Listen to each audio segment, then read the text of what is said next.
बिस्मिल्लाहिर्रहमानिर्रहीम। अस्सलाम वालेकुम डियर व्यूवर्स, ये हम आज एक नया सीरीज शुरू कर रहे हैं, बेसिक्स फॉर एसएसटी जनरल। इस नाम से हम ये लेक्चर शुरू कर रहे हैं। ये लेक्चर जो है ये हमारे साथ जो 65% इंग्लिश है ये इसके लिए इंतहाई इम्पोर्टेंट है, क्योंकि यहाँ पर आप बेसिक ग्रामर करेंगे। तो अगर आप ये बेसिक ग्रामर करेंगे तो इसकी मदद से आप 80 प्लस मार्क्स अपने टेस्ट में लेंगे, यानी 80 प्लस परसेंटेज आप यहाँ पर ले लेंगे। अब इसके बाद ये जो एग्ज़ाम, जैसे कि आपको मालूम है कि हमारे साथ केपीपीएससी कंडक्ट करता है, जो कि Khyber Pakhtunkhwa public service commission है। तो इनकी जो एग्ज़ाम होती है वो टफ़ होती है। और दूसरी बात ये है कि पिछले 3 साल से हमारे साथ कोई वैकेंसीज़ नहीं आ चुकी है। तो ये एग्ज़ाम हमारे साथ वेरी कॉम्पिटिटिव, ये बहुत ज़्यादा कॉम्पिटिटिव एग्ज़ाम है। तो इसके लिए आपने एक्स्ट्रा एफ़र्ट्स करनी है, यानी आपने दूसरों पर अपना एज लेना है। तो इसके लिए एक्स्ट्रा एफ़र्ट्स ये है कि आपने ग्रामर की हर पोर्शन को भी कवर करना है, आपने वोकैब्युलरी को भी कवर करना है, आपने कुछ एक्स्ट्रा करनी है, लाइक लेसन को खुद रीड करके उससे एमसीक्यूज़ बनाने हैं, ताकि आप ये मार्क्स ताकि आप एक्स्ट्रा मार्क्स ले सके, दूसरों से आप एक अलग तरीके से तैयारी कर सके। तो अपने फॉर्मल लेक्चर को शुरू करते हैं। ये जो फर्स्ट लेक्चर है ये हमारे साथ फ्रेज एंड इट्स टाइप्स पर है, कि हमारे साथ फ्रेज क्या है और इसके टाइप्स क्या है। तो सबसे पहले phrase and its types. Phrase की डेफिनेशन करते हैं कि फ्रेज किसे कहते हैं। तो यहाँ पर दिया गया है, a phrase is a group of words. तो यहाँ पर दिया गया है, a phrase is a group of words. Phrase जो है हमारे साथ ग्रुप ऑफ वर्ड्स है that acts is a single unit. सबसे पहले ये जो फ्रेज है ये हमारे साथ ग्रुप ऑफ वर्ड्स है, यानी अल्फाज इकट्ठे हो सकेंगे, यानी अब अल्फाज इकट्ठे हो जाएंगे, यानी अल्फाजों का मजमुआ, एक वर्ड प्लस टू वर्ड्स या थ्री वर्ड्स, यानी इसका एक कॉम्बिनेशन होगा। और वो किस तरह फंक्शन देंगे, एज ए सिंगल यूनिट। यानी अगर आप इसको देखें तो ये कभी नाउन का फंक्शन देगा, कभी वर्ब का फंक्शन देगा, तो कभी एडवर्ब का। तो ये तो एक सिंगल यूनिट है। इसी तरह से ये फंक्शन देंगे विद इन अ सेंटेंस। तो ये तो जाहिर सी बात है कि सेंटेंस के अंदर होगा, but lacks a subject and verb. ये बात गौर की काबिल है कि यहाँ पर हमारे साथ सब्जेक्ट और वर्ब जो है ये हमारे साथ मिसिंग होंगे, यानी ये इसमें इंक्लूडेड नहीं होंगे। Phrase can function as noun, verb, adjective, adverb और प्रीपोजिशन। जैसा कि मैंने आपसे कहा कि हमारे साथ नाउन की तरह, वर्ब की तरह, एडजेक्टिव की तरह, एडवर्ब की तरह और प्रीपोजिशन की तरह फंक्शन देते हैं ये फ्रेज जो है। तो अब बढ़ते हैं सबसे पहले टाइप की तरफ, जो है हमारे साथ नाउन फ्रेज। नाउन फ्रेज किसे कहते हैं? डेफिनेशन में लिखा हुआ है, a phrase that is a noun और pronoun is its main word. वो फ्रेज जिसमें हमारे साथ नाउन या प्रोनाउन इसके मेन वर्ड में हो, इज ए मेन वर्ड हो। मेन वर्ड से मतलब मेरा ये है कि आप उस सेंटेंस को अगर आप देखोगे और उसमें जो फ्रेज है वो हमें दिखाई देगा कि एक नाउन की तरह फंक्शन देता है या एक प्रोनाउन की तरह फंक्शन देता है। तो यहाँ पर आपको इस तरह से सोचना पड़ेगा। स्ट्रक्चर जो है इसका है, सबसे पहले डिटर्मिनर आएगा, इसके बाद एडजेक्टिव आएगा और फिर नाउन आएगा। तो इसके बाद जो लेक्चर है उसमें हम आपके साथ एमसीक्यूज शेयर करेंगे। एमसीक्यूज इस फ्रेज के हवाले से शेयर करेंगे। एमसीक्यूज शेयर करने के बाद हम फिर डिटर्मिनर पे इंशाल्लाह आपके साथ लेक्चर शेयर करेंगे, वो भी एक डिटेल लेक्चर होगा। तो एग्जाम्पल इसकी क्या है, द टाल बॉय इज रनिंग। द टाल बॉय इज रनिंग ये एक सेंटेंस है। यहाँ पर कहा जा रहा है द टाल बॉय। द टाल, ये जो द है ये हमारे साथ डिटर्मिनर है, टाल हमारे साथ एजेक्टिव है, और बॉय जो है ये हमारे साथ एक नाउन है। द टाल बॉय ये एक फ्रेज बन चुका है, द टाल बॉय। तो इसे हम कौन सा वाला फ्रेज कहते हैं? Noun phrase. इस बॉय की बात हो रही है, बॉय। तो बॉय नाउन है, तो ये एक सिंगल यूनिट है कि हमारे साथ एक नाउन है। एक्ट इज सब्जेक्ट और ऑब्जेक्ट और कॉम्प्लीमेंट इन सेंटेंस। ये जो नाउन फ्रेज है ये हमारे साथ एज ए सब्जेक्ट भी फंक्शन करेगा, एज ए ऑब्जेक्ट भी करेगा, या एज ए कॉम्प्लीमेंट भी अपना फंक्शन किसी सेंटेंस में देगा। ठीक है, अब इसके बाद जो है वर्ब फ्रेज। वर्ब फ्रेज किसे कहते हैं? Definition of verb phrase, a phrase that has a verb is its main word. वो फ्रेज जिसमें हमारे साथ वर्ब जो है वो एक मेन वर्ड की तरह फंक्शन देता है। यहाँ पर इसका स्ट्रक्चर कुछ इस तरह है कि इसमें ऑक्सिलरी वर्ब आएगा और फिर इसके बाद मेन वर्ब आएगा, ऑक्सिलरी के बाद मेन वर्ब आएगा। यहाँ पर आप देख सकते हैं she is reading a book, तो ये जो इज है ये हमारे साथ ऑक्सिलरी वर्ब है। रीडिंग अ बुक ये हमारे साथ, ये जो रीडिंग है ये मेन वर्ब है, अ बुक एक नाउन, नाउन और एक आर्टिकल है, एक नाउन है। तो यहाँ पर आप देख सकते हैं is an auxiliary verb, reading is main verb. तो is reading, is reading a book ये हमारे साथ एक फ्रेज है। ठीक है, अब फंक्शन इसका जो है एक्सप्रेस एक्शन, ये हमारे साथ एक्शन को हमें अब इसका फंक्शन क्या है? Express action. आपको किसी सेंटेंस में इसकी मदद से एक्शन दिखाई देगा, स्टेट दिखाई देगा कि ये किस हालत में है, कंडीशन में है इन अ सेंटेंस।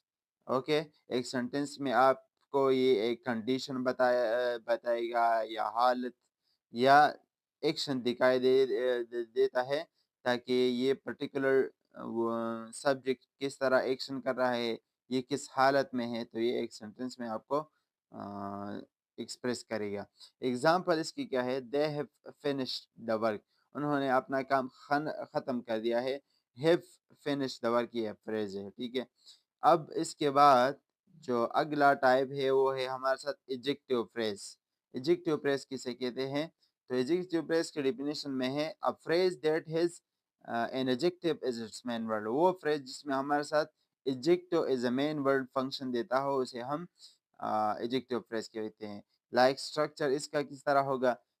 सबसे पहले एडजेक्टिव होगा, फिर मॉडिफायर या क्वालिफायर हम इसे भी कहते हैं, ये इसके बाद आएंगे।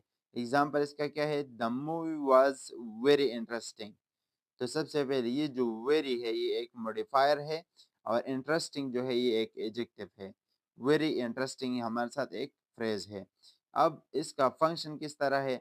डिस्क्राइब्स और मॉडिफाइज अ नाउन और प्रोनाउन। जिस तरह आपको पता है कि एडजेक्टिव हमारे साथ जो एडीजे एडजेक्टिव जो होता है वो नाउन या प्रोनाउन को क्वालिफाई करता है, सेम एज इट इज ये जो एडजेक्टिव फ्रेज है ये हमारे साथ एक नाउन या प्रोनाउन को क्वालिफाई करेंगे, सेम वही फंक्शन करेंगे। एग्जाम्पल इसका क्या है? The girl was curl the girl with curly here is my friend.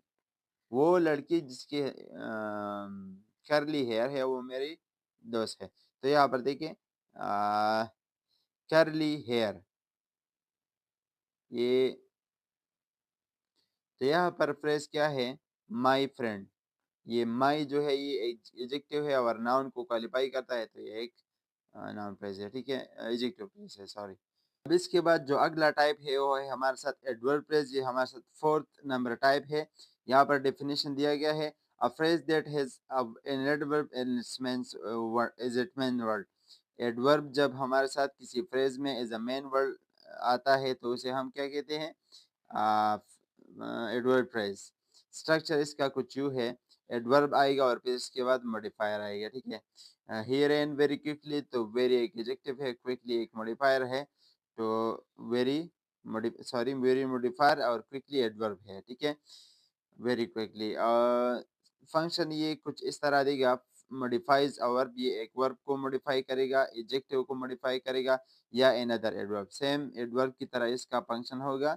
ये हमारे साथ एडवर्ब की तरह फंक्शन दी गई है, किसी वर्ब को क्वालिफाई करेगा या एडवर्ब को या अनदर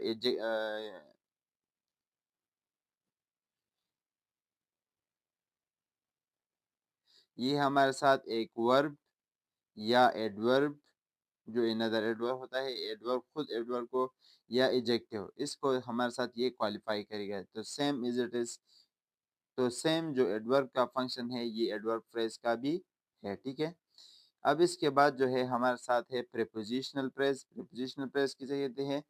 तो डेफिनेशन दिया गया है, a phrase that begins with a preposition and ends with a noun.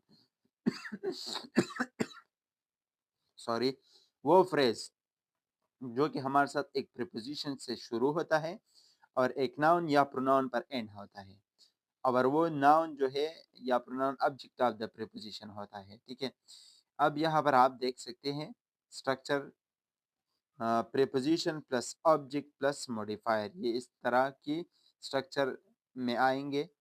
The cat is under the table, ये जो बिल्ली है ये टेबल के नीचे है। सबसे पहले अंडर जो है ये एक प्रीपोजिशन है, द टेबल ये ऑब्जेक्ट ऑफ द प्रीपोजिशन है। तो आपने प्रीपोजिशन देखना है फिर और इसका ऑब्जेक्ट देखना है। Function, act is an adjective और एडवर्ब, ये जो प्रीपोजिशनल फ्रेज है, ये प्रीपोजिशनल फ्रेज ये हमारे साथ एडजेक्टिव या एडवर्ब की तरह भी फंक्शन देता है। तो अगर आप एमसीक्यूज के बारे में ये पढ़ेंगे इंशाल्लाह, जो अगली एमसीक्यूज हम इसके लाएंगे, यहाँ पर वहाँ पर आप देखेंगे कि एक फ्रेज एडवर्ब की तरह फंक्शन देगा तो हम उसे प्रीपोजिशनल फ्रेज के बजाय एडवर्ब फ्रेज कहेंगे।